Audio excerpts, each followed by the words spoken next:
കഴിഞ്ഞ ദിവസം രാത്രിയിലുണ്ടായ ശക്തമായ കാറ്റിൽ മങ്കര മേഖലയിൽ വ്യാപക നാശനഷ്ടം. നിരവധി മരങ്ങൾ കടപുഴകി വീണ് മേഖലയിലെ വൈദ്യുതി ബന്ധം താറുമാറായി. വ്യാഴാഴ്ച രാത്രി 12 മണിയോട് കൂടിയാണ് അതിശക്തമായ ചുഴലിക്കാറ്റ് മേഖലയിൽ ആഞ്ഞുവീശിയത്. ഇതേ തുടർന്ന് നിരവധി മരങ്ങൾ കടപുഴകി വീണ് മേഖലയിൽ വൈദ്യുതി ബന്ധം താറുമാറായി. 2 ഇലക്ട്രിക് പോസ്റ്റുകൾ തകരുകയും നിരവധി മരങ്ങൾ ഒടിഞ്ഞു വീഴുകയും ചെയ്തു. മങ്കര അംഗൻവാടി റോഡ് ഭാഗത്താണ് കാര്യമായ നാശനഷ്ടം സംഭവിച്ചത്.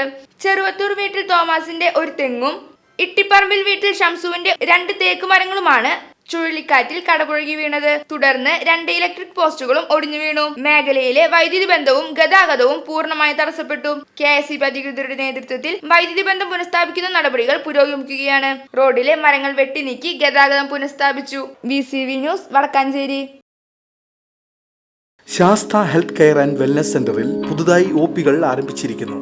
Doctor Irfan Ibrahim, consultant physician, ചൊവ്വ, വ്യാഴം, ശനി ദിവസങ്ങളിൽ. ഡോക്ടർ വിഷ്ണുപ്രിയ, കൺസൾട്ടന്റ് പീഡിയാട്രിഷ്യൻ, തിങ്കൾ മുതൽ ശനി വരെ, വൈകുന്നേരം 4 മണി മുതൽ 7 മണി വരെ.